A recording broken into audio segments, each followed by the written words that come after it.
Hey, what's going on? It's your boy Bash Stampede. Like I said, you want to ask me some questions, you go ahead and you do that.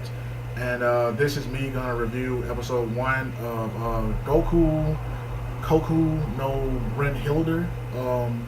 I just happened to just randomly click on this shit on animefreak.tv and watched episode one, and it was very interesting to me. So I feel like I gotta talk about this. So here we go. Okay, so it's a dude named Ryōta, and he's like friends with this little girl that he calls Kuro Neko, and that's black cat, right? I know Neko is a cat. I think Kuro means black, so yeah, black cat, I think. And this shit is weird to me because it's like they friends. She believes in aliens. They keep looking up at the sky together and all that type of stuff. And he's like, show me like where the aliens are. She's like, okay, I'll show you where they're at. And they walk across what looks like a dam. Like, I think that what it was. It looked like it was a dam. Like, that's what it looked like to me. It looked like a dam. And he slips, and she reaches out and grabs him, and she falls with him off of this dam. And because of that incident, like, he was told that she was in the room next to him recovering. And when he finally recovered and got out of the hospital, he was told, no, Kuro Neko died. The little girl who you've been with all the time, she died. And because of that, he sort of dedicated his life into like proving her dream true, like proving what she said to be true, proving that aliens exist. So this cat is a real smart dude. He's like the top of the second year class, and he's third overall in the high school. So he's a pretty smart cat. But at the same time, he seems to be the tragic, flawed character because his life was saved due to another sacrificing their own life. So he's kind of a tragic, flawed character. And they get a transfer student into his class, and the girl looks exactly like Kuro Neko, but this girl name is Kuroha Neko. And he's dumbfounded by how she looks. He stands up, he's like, hey, me and you know each other, we were childhood friends, and all this type of stuff, you know. And honestly, I didn't think. Let me finish. I'm sorry. Let me finish this. But he stands up and he's like, me and you were childhood friends, and she's like, nah, we don't know each other. He's like, no, listen, we were childhood friends, and I can prove it to you. Just show me your armpits. And then everybody in the class is just like, wow, this dude's a freak. And then I think afterwards he realizes what he said, and he gets slapped. Like, she slaps the shit out of him, like blood and everything comes out. And they go to their swimming class, and everything is pretty normal in this anime so far. It's pretty normal. And one of the girls, well, before that, the main girl, Kuroha Neko, she like is in the water for maybe a few seconds, and then she like starts to like drown and flit around, and they pick her up and take her out. And then another girl goes in, but as she's going in to like go underneath the water, the gate in front of the valve cover, it just comes off, and the pump activates, and it sucks her knee in, and so her knee is just literally being sucked in by this pump. And because she's underwater, she can't extend her leg to like lift up to get a breath of air or whatever. And Kuroha is like, I knew this was gonna happen. Some like two people at this school are supposed to die, and I was like, whoa, what? Like when she said that, I was like, huh? Okay, let me keep watching. You know, and the teacher tells the students, hey, go tell them to turn the pump off, and you know, everybody's panicking. The teacher tries to pull the girl's leg out, but then out of nowhere, like the ground above where the pump is collapses, and that causes the pump to like not, you know, have any suction or whatever.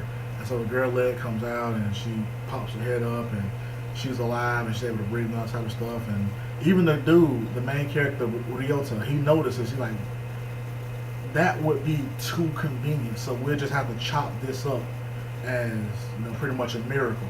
That a miracle happened. Just chop that up as dumb luck. Because normally the ground collapsing would be a bad thing, but that happened at the right moment, in the right place, at the right time. He's like, nah, that's too convenient, but let's just chop it up to dumb luck. After this, he goes to the observatory, where he's the only member of the astronomy club, and he's looking at the stars and stuff.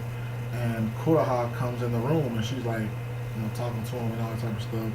And he says, I'm sorry about what happened earlier. You remind me of my childhood friend. And she's like, let me make this clear. Me and you have not met each other before. I'm not your childhood friend. And he's like, okay, that's fine. Like, what did you want? What did you come in here for? And she's like, I came in here to tell you that I knew what was going to happen to that girl, that 2 people were going to die in this school, and you're one of them. And he's like, what? And so was I. I was like, huh? And she says, don't get, like, you catch the 2020 bus, right? He was like, yeah. She was like, don't miss that bus. Do not miss that bus. Make sure that you are on it. Don't miss that bus. And he's like, you expect me to believe that? And she's like, I don't care what you believe. Just don't miss that bus. And then they start talking and stuff, and a comical moment sort of happens after that because she don't know her times tables. He's like, what's 2 times 2? And she said some shit like stung by a bee. I was like, whoa, what a dumbass. Like, that's the stupidest response. She didn't even throw out a number. She threw out a random sentence.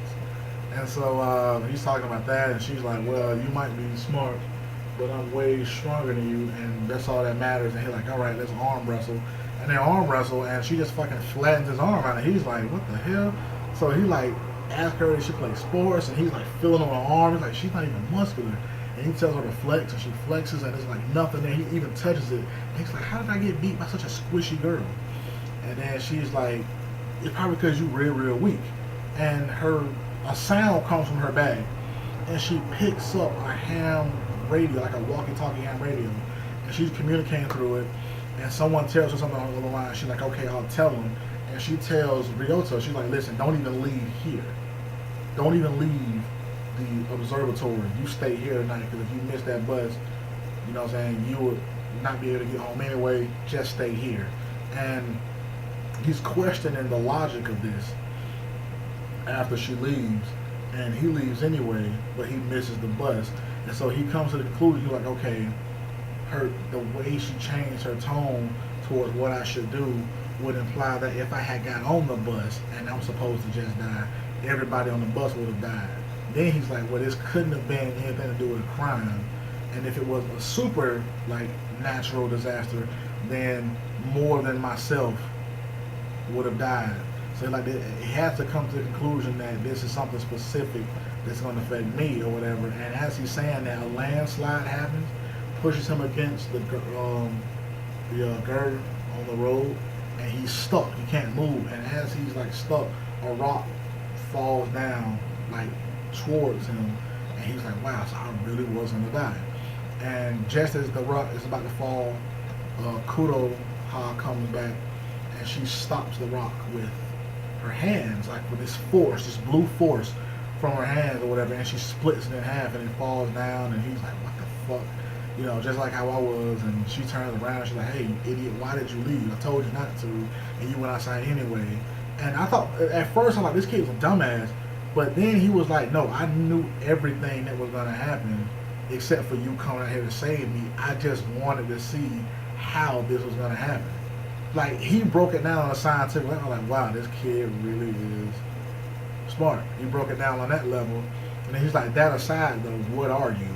What exactly are you? And then she was like, I'm a magician. And then he's like, no, like, are you joking?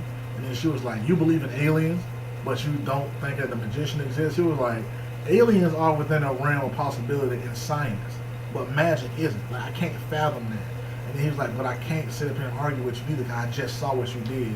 That aside, how did you get your powers? She turns around, and she has this little gear thing on the back of her neck.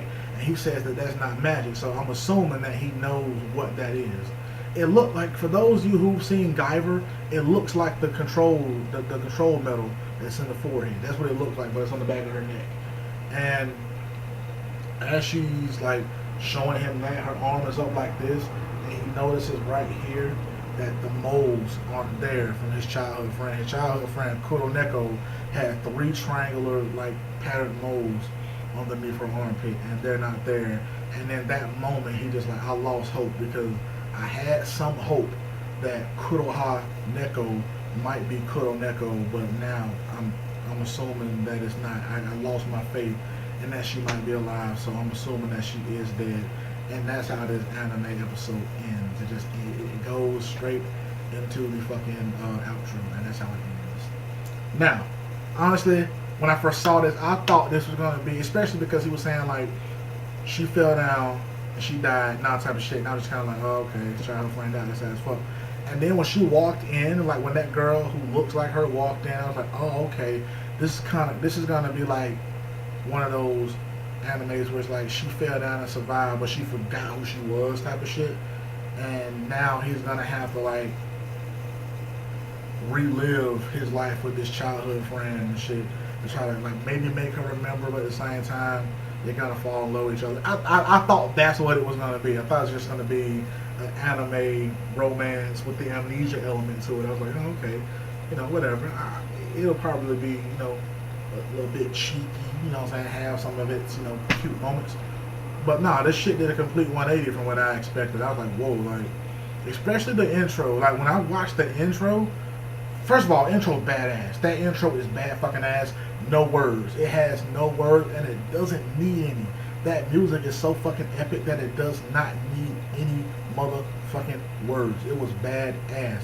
But that intro was so, like, horrifying. You know what I'm saying? It was just, like, blood everywhere, and people were sitting down, and they were just bleeding, and Kuro was standing up, and she had blood pouring from everywhere, and you see Ryōta, he's crying. I was like, whoa, what is this?